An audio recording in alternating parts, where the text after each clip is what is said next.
The death toll from the Philippine Air Force plane crash in Sulu has climbed to 50. Phivolcs warns an eruption similar to the July 1 event may happen anytime soon. Traveling within the Philippines, the IATF releases new protocols for fully vaccinated individuals. Tropical Depression Emong continues to bring heavy rain over Northern Luzon. And the flight of People's Champ Manny Pacquiao to LA makes an emergency landing in Japan before heading back to Manila.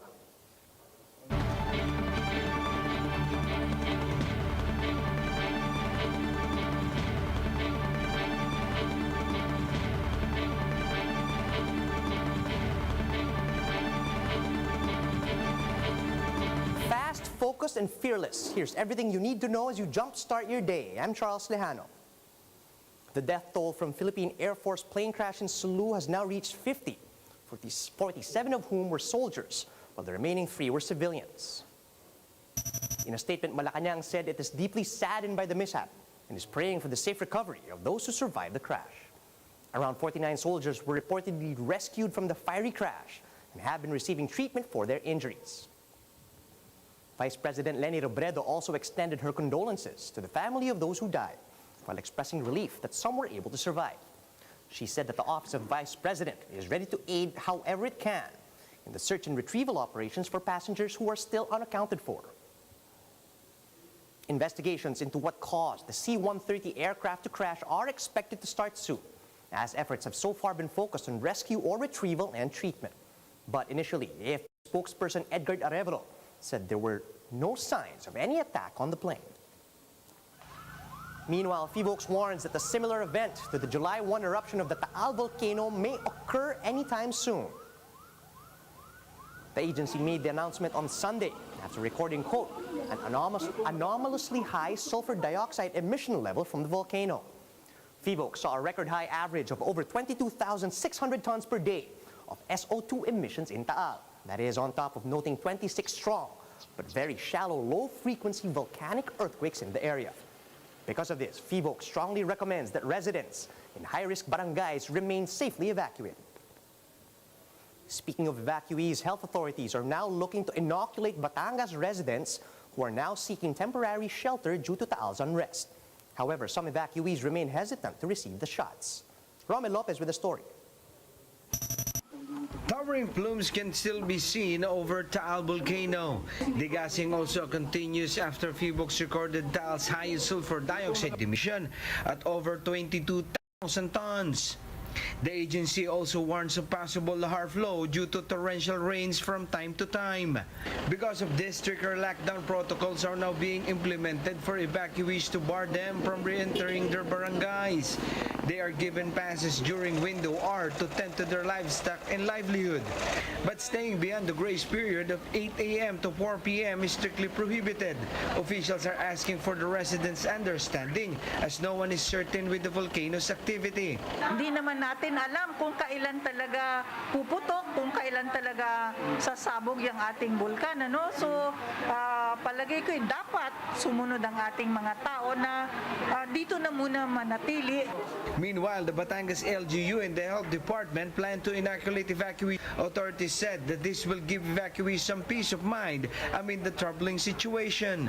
Hindi natin masabi, maraming tao, iba't iba ang pinanggalingan nila, baka meron ng tawag dito, dumami ang cases dito. So yan ang gusto nating masapulan.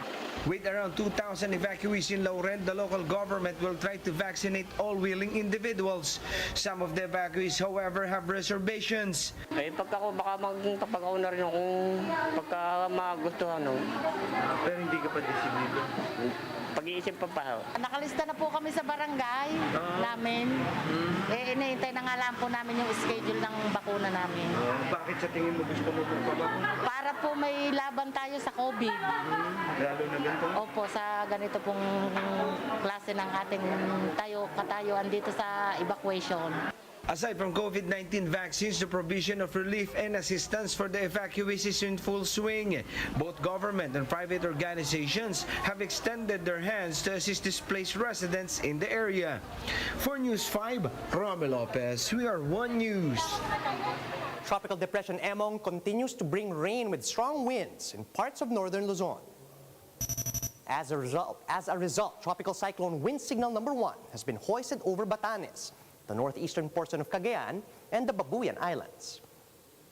TD Emong was last spotted around 530 kilometers east-northeast of Casiguran, Aurora, and it has maintained its strength while picking up speed toward extreme northern Luzon.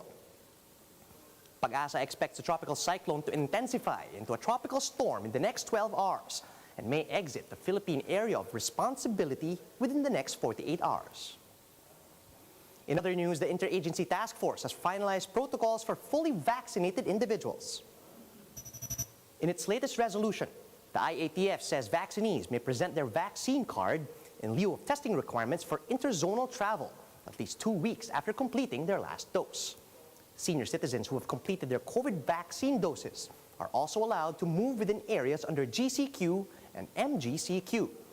On the other hand, fully vaccinated individuals can also enjoy shortened quarantine periods if they are tagged as close contacts and remain asymptomatic for 7 days. Senator Manny Pacquiao delivers on his promise to support his allegations of widespread corruption in the government under the Duterte administration. Ryan Ang with the rest of the story. Before flying to the U.S. to prepare for his fight against Errol Spence Jr., Senator Manny Pacquiao disclosed some information on the alleged corruption in some government offices. Pacquiao began his press conference on Saturday afternoon thanking President Duterte for the opportunity to help him fight corruption. Nandun pa rin po yung respeto ko sa ating Pangulo. Maaring hindi naintindihan ng Pangulo, maaring mali ang impormasyon na nakakarating sa kanya. At ito kung malaman niya na hindi ko po siya inaaway. His table was filled with documents and supposed evidence for his corruption claims, among which is the Social Welfare Department's e-wallet app called StarPay that was used to distribute the Social Amelioration Program funds. Pacquiao said a total of 1.8 million beneficiaries supposedly received the government's cash aid, but only 500,000 have downloaded the app. Anong nangyari sa 1.3 million katao na hindi naka-download ng StarPay app? Ngunit sa record po, nakatanggap na po sila ng ayuda. Yan po ang gusto kong itanong sa DSWD. Ang nawawala pong salapi ay 10.4 billion pesos po. Nasaan po napunta ang limpak-limpak na ayuda? Pacquiao also cited the health department for allegedly buying medicines that were nearing their expiry at a regular price when this should have cost lower. Moreover, the senator questioned the energy department for allegedly signing contract with the independent electricity market operator of the Philippines without proper bidding process.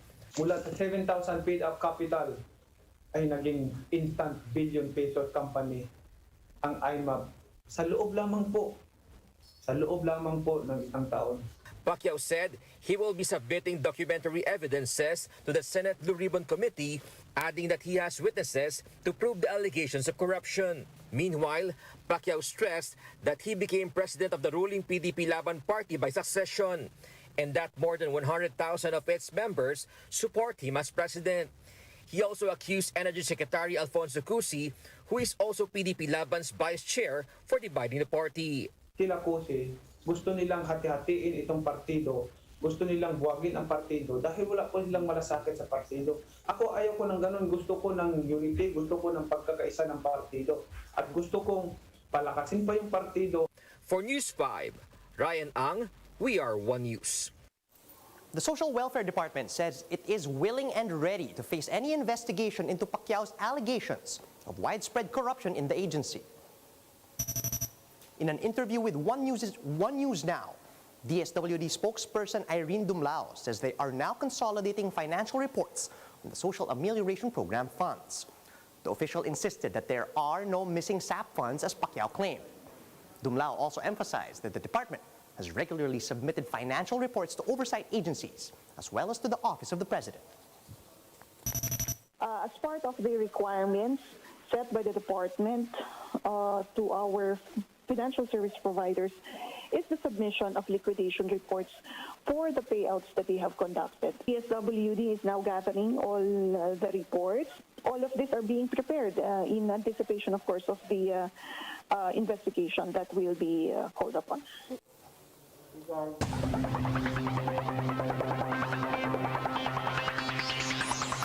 In other news, Pacquiao has now arrived in Los Angeles to prepare for his much-anticipated bout with unbeaten Errol Spence Jr. Pacquiao's arrival in Hollywood was delayed after the PAL flight carrying the boxer and his team was diverted to Tokyo's Haneda Airport for a medical emergency. PAL spokesperson Shelo Villaluna said Flight PR-102 had taken off from the NAIA Saturday night when the pilots were informed that one passenger was in urgent need of medical attention. The flight returned to NAIA from Haneda with the sick passenger and Pacquiao's team, which departed once again at 2 p.m. yesterday. Pacquiao is expected to finish out the rest of his training camp in Los Angeles before squaring off with Spence on August 21. And that's how the day is shaping up to be. Join us again later at 10 a.m. as we monitor the day's biggest stories from sunrise to sundown. You can also catch One News on Signal Play. Register for a free account at www.signalplay.com so you can stream One News live anytime and anywhere. I'm Charles Lejano. Mask on, wash hands, and stay safe, Philippines. We are One News.